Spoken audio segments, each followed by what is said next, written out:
श्री दुर्गा सप्तशती द्वितीय अध्याय देवी चरित्रों का पाठ महात्म्य। मैं 3 नेत्रों वाली दुर्गा देवी का ध्यान करती हूँ। उनके श्री अंगों की प्राभा बिजली के समान है। वे सिंह के कंधे पर बैठी हुई भयंकर प्रतीत होती हैं। हाथ में तलवार और ढाल लिए अनेक कन्याएं उनकी सेवा में खड़ी हैं। वे अपने हाथों में चक्र, गदा, तलवार, ढाल, बाण, धनुष, पास और तर्जनी मुद्रा धारण किए हुए। उनका स्वरूप अग्निमय है तथा वे माथे पर चंद्रमा का मुकुट धारण करती हैं। देवी बोली, देवताओं, जो एकाग्रचित होकर मेरे इन स्तुतियों से मेरा स्तवन करेगा, उनकी सारी बाधा मैं निश्चय दूर कर दूंगी।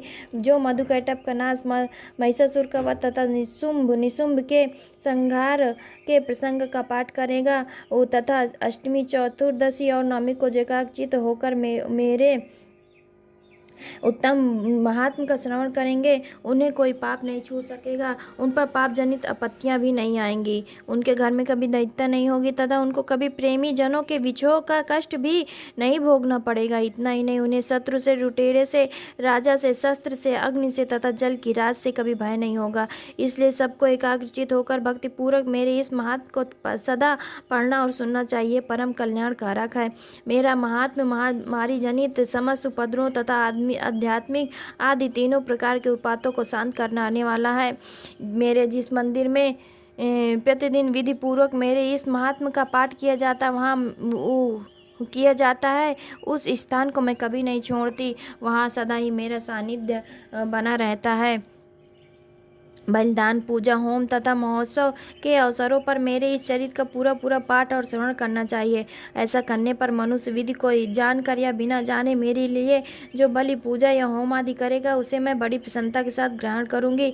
शरत काल में जो वार्षिक महापूजा की जाती है, उस अवसर पर मेरे जो इस महात्म को भक्ति पूर्वक सुनेगा, वो मनुष्य मेरे प्रसाद से सब बाधाओं से मुक्त, धन्य, धान्य एवं पुत्र से संपन्न होगा। इसमें तनिक भी संदेह नहीं। मेरे इस महात्म मेरे प्रादुर्भाव की सुंदर कथाएं तथा युद्ध में किए हुए मेरे पराक्रम सुनने से मनुष्य निर्भय हो जाता है।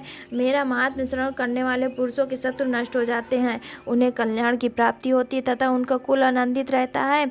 सर्वत्र शांति, कर्म, बुरे स्वप्न दिखाई देने पर तथा ग्रह जनित भयंकर पीड़ा उपस्थित होने पर मेरा महात्म्य श्रवण करना चाहिए। इससे सब विघ्न तथा भयंकर ग्रह पीड़ाएं शांत हो जाती हैं और मनुष्यों द्वारा देखा हुआ दुःस्वप्न शुभ स्वप्न में परिवर्तित हो जाता है।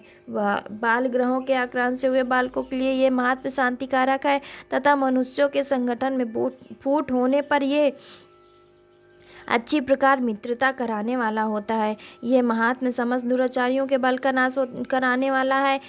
इसके पाठ मात्र से राक्षसों, भूतों और पिशाचों का नाश हो जाता है। मेरा ये सब महात्म्य मेरे समीप की प्राप्ति कराने वाला है। पुष्प, धूप, अर्घ, धूप, दीप, गंध आदि उत्तम सामग्रियों द्वारा पूजन करने से, ब्राह्मणों को भोजन कराने से, होम कराने से, प्रतिदिन अभिषेक कराने से तथा नाना प्रकार के अन्न भोगों का अर्पण करने से तथा दान देने आदि से एक वर्ष तक जो मेरी आराधना की जाती है, उससे मुझे जितनी प्रसन्नता होती है, उतनी प्रसन्नता मेरे उत्तर चरित्र का एक बार श्रवण करने मात्र से हो जाती है। ये महात्म्य श्रवण करने पर पापों को हर लेता है और आरोग्य प्रदान करता है। मेरे प्रादुर्भाव का कीर्तन समस्त भूतों से रक्षा करता है तथा मेरा युद्ध विषयक चरित्र दुष्ट दैत्यों का संहार करने वाला है।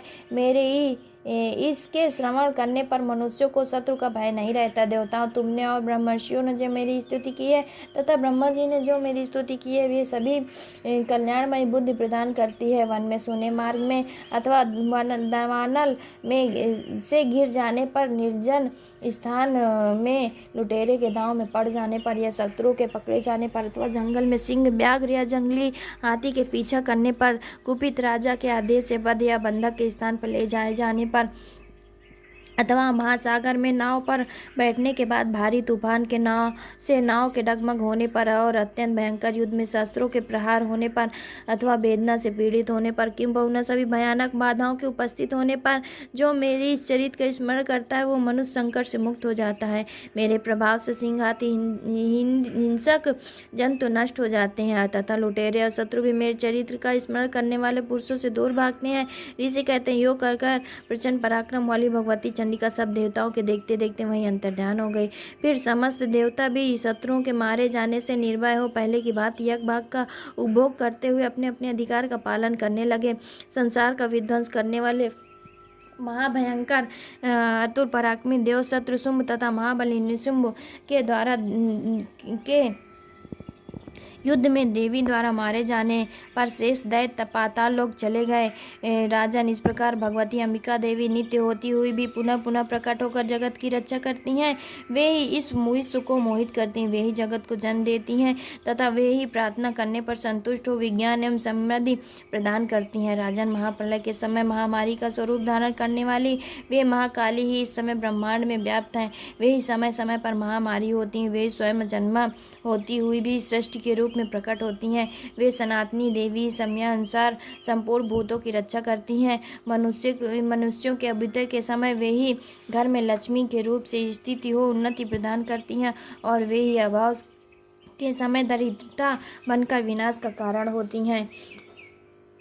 पुष्प, धूप और गंध आदि से पूजन करके उनकी स्तुति करने पर वे धन, पुत्र, धार्मिक बुद्धि तथा उत्तम गति प्रदान करती हैं। इस प्रकार मार्कंडेय पुराण में सार्वणिक मनवंतर की कथा के अंतर्गत देवी महात्म्य में फल स्तुति नामक 12वां अध्याय संपूर्ण हुआ। भक्तजनों, जय माता की, जय माता की।